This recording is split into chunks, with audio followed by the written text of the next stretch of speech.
you make more money selling arts and crafts online? Okay, so you've started selling on Etsy, but you need to make more money now. Perhaps you want this to be your business. You want to quit your day job, or you've been forced into it, or you need a little extra money. How can we make more money for less work, hopefully? Firstly, Streamline. If you're manufacturing your items, it can often be better to batch a few out all at once. If you get all your materials together to make something, it can take less time to make 10 of something than it takes to pull everything out, make 1 of something, put everything away again, and then the next day do it again. So can you batch things?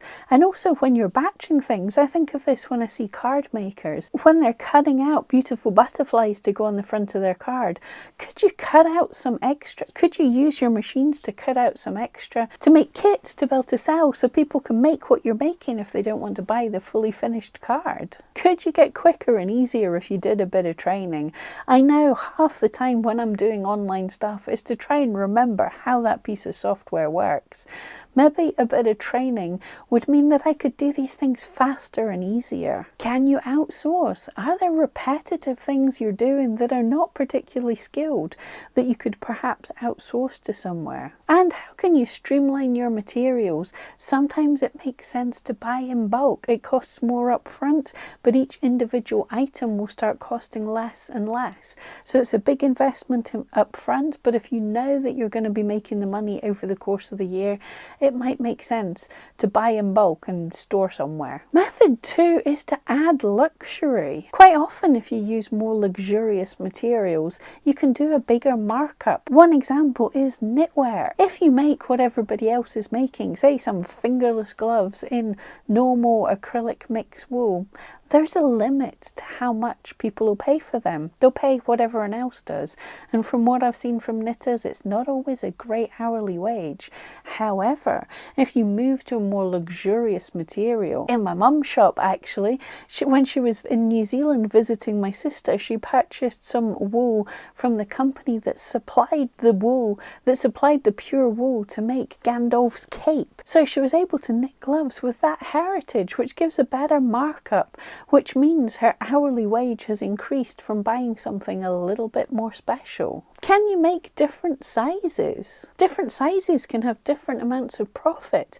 If you make only small things, if you make them bigger, does that scale up with the amount of money you can make, the amount of markup you can charge, or is smaller, quicker, cuter, and can make a bit more money? What can you repurpose? If you're taking beautiful pictures of your items, can you make prints of those? Or while you're making it, can you make tutorials, either make videos, PDFs, things to sell, or places you can make money like blogs or videos through people watching adverts when they come to you. Also kits, like we said with the cards.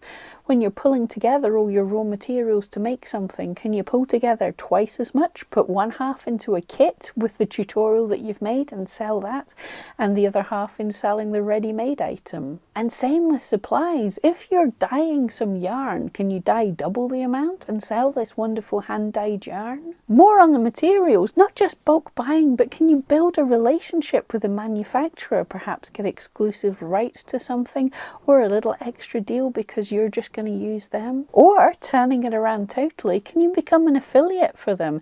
If you say you use this company and you send people to buy because they like the quality of what you're using anyway, and the manufacturer then pays you for sending people to buy from them. And also, how could you diversify the skills that you already have? For example, if selling your work, you take amazing photographs, could you also take photographs for other people? Could you teach craft classes? If you really need to make money, you need to think outside of the box. Don't just think of being an Etsy seller doing that one thing that you thought of. Most entrepreneurs have more than one stream of income. So figure out different ways you can monetize the things that you're already doing. Hope that helps. See you next time.